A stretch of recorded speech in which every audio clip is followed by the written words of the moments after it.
Welcome back to the Legal Alternative Podcast. Me, Sam Pawson, joined as ever by Nils. Nils, how are you? I'm good, Sam. You? Yeah, we've had a few weeks off for various reasons and capacity, so it's good. It's really good to be back on the pod. So I think you're kicking us off this week.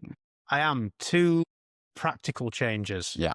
One potential practical change and one that may seem on the face of it quite minor, but is actually really important. It won't surprise you, this is on immigration law, which is all I ever seem to talk about nowadays. So the more minor, not minor, that's a bit disrespectful, the upcoming potential change is related to the gig economy. Yeah. So the government has launched a consultation extending the right to work check to the gig economy. And that may apply to situations where there's actually contracts for the provision of services. So outside of that traditional employer-employee relationship, really short timescale for written responses, 10th of December 2025. And what the government has said is that it wishes to seek views on how the change should be operationalised and enforced and how the process can be simplified to make it easier for employees to fulfil their responsibilities, which is intended to give businesses the opportunity to help shape the guidance and the statutory code of practice. So quite interesting. Going forward, not going to be potentially enough just to be checking those that are direct employees, but it might actually be those in the gig as well. I think it makes sense. I think I had a query from a client on this very subject recently, so it's useful clarification. I think to me it makes sense.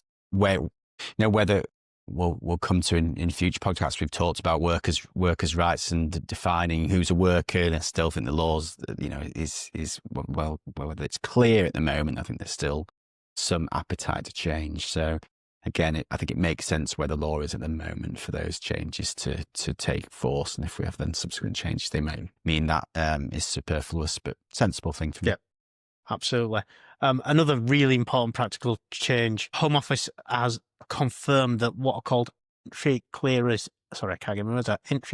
vignettes may no longer be issued either for main applicants or dependents. Interesting that they said may no longer be issued. So I suspect you've seen them on some of the sports visas that we've done. Usually what will happen is you go to a biometric centre and within your passport will be inlaid a vignette saying that you've got the right to work in the UK. You will be told whether you're going to receive that when you actually apply. If you don't, then you've got to create a UK VI account to access your e-visa before you travel to the UK. Really important because previously you just go with the vignette. The UK VI account is a bit fiddly to set up. And it can take up to 3 days. My experience recently is actually that it's generated within about 10 minutes. But if you are traveling from overseas, it's important that you recognise that you may have to apply for that and before you travel. If you get to the border and you haven't done that, you may be refused entry. So a really important practical change, albeit on the face of it, well, it's quite a boring update, really. I suppose on the subject, you said may, and on the subject of uncertainty, I was hoping by this pod to be able to give some further updates on the Employment Rights Act. As recording, the latest update is we've had the obviously proposed changes in the Employment Rights Act knocked back and voted down in the House of Lords, especially focusing on our favourite day one rights issues. So that's now gone back to Commons. So for you political and legislative experts, this is a delay. Obviously, the Lords do not have the power to completely vote it down, but it has to come back to the Commons to essentially force it through. So what this is a delay. Whether the further delay seeks the government to actually change anything, they are saying not. They're saying it's a manifesto commitment. So they are committed to putting it in full without any watering down. Whether we get some clarity around this for probationary period, 6 months, 9 months, what you actually can do in that period, we may, but no. So nothing concrete to report on, which I wanted to, sadly, but just a very minor update. Yeah. So what I was therefore instead wanting to talk about is another case. Interesting one. Focusing on 2 reasons, really. So case involves a Robinson and Middlesex Learning Trust institution. So we are dealing with teachers, subject close to my heart in my personal life.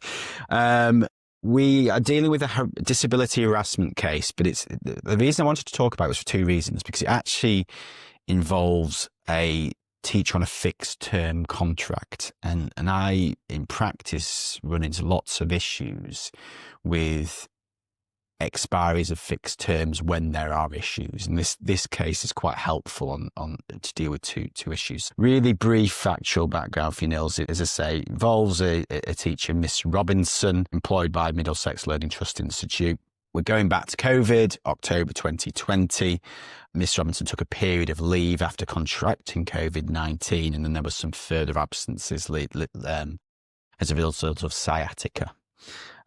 Period of absence, returned to office in around March 2021. Invited to meetings during the absence, and there was a particular meeting with 6 staff members involved, where Miss Robinson was told that she has let her colleagues and students down by her period of absence. And the deputy head went on that both students and colleagues have suffered as a result of Miss Robinson's absence. Final factual background that is important is that in that period, following a review that actually happened in March, the trust decided not to renew Miss Robinson's teaching contract, which ran to the end of the academic year. So we're dealing with September, June agreements, which isn't unusual in teaching, especially in the first 2 years of a teaching contract. Often is done on that fixed term arrangement. After her contract was not renewed, claimant brings claims in disability harassment, disability discrimination,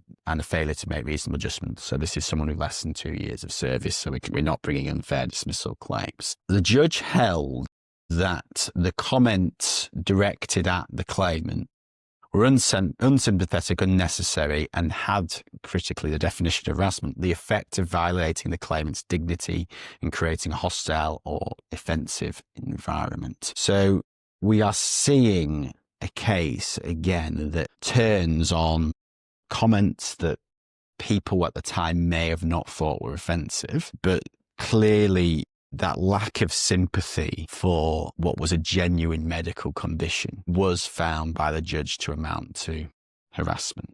So quite a fine line. Linked to that is the compensation. So, and the claimant received £137,112 in compensation, because what we've also linked this to is ultimately her dismissal and the failure to make the decision to not renew her contract, which was also found to be discriminatory. So for me, two key learnings, and I'll throw it to you, Nils, for your views. When you're an organisation, just because you have a fixed term expiring, that in itself is not a fair reason to terminate the expiry of the fixed term.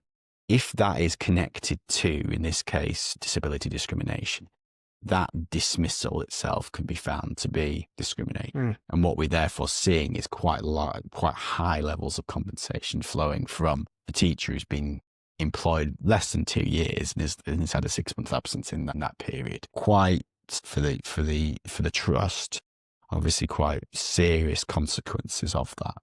Again, comments in a meeting. It's a meeting of 6 people, whether the deputy genuinely thought that she'd let them down, inappropriate in that environment to single out the claimant using, as the judge said, quite at least very unsympathetic language. Views, Nils? I'm assuming, I don't know, this may be an unfair question, I'm assuming she recovered an entire year's loss on that then, because that's such a high figure. And with a large, obviously, pain and suffering award as well. You know, it's rare, obviously not completely uncommon to see awards in those kind of figures, but you know, it's a serious level of compensation. Struggling to think of many, but I've seen higher than that. And as you say, for what might have been to that person a throwaway comment, really, and all of that has unravelled. Well, it hasn't all unravelled, because there really is 2 separate points here, isn't there? One is the comment, and one is the failure to extend the contract effectively. And I think those decisions, is key for employers. So if you have got a fixed term contract, you just can't, you may be able to use it as a reason, but it needs to be more, thought through than we just won't extend it. Why? If we're getting very technical, your reasons are either a redundancy, you don't need that role anymore, or we can rely on, in some cases, on an SOSR, some of the substantial reason dismissal, the expiry of the fixed term being that reason. But without process thought, and in this case, comments made with someone who is probably clearly disabled, and you know, it's risky. That risk for the trust is obviously really not paid off in this case. I think we're lucky in a sense of that, because most sporting terms are fit, so we've grown up with them. But I think for a lot of organisations, they won't have done, and they will just think clean break at the end, bang, which is very dangerous. So something to take away, obviously, for the listeners. As I said, hopefully next few weeks on the pod, I'll be able to update a bit more substantively on the Employment Rights Act. Out of the office, Nils. I'm going running again. It's running season, so I've got the Abbey Dash. Time of this being released will be on the Sunday. So running boots back on. It is. I know you have done it in the past. It's the best race of the year in terms of flat. So it's a good one. Looking forward to that. I think there's only 2 hills in there. Yeah.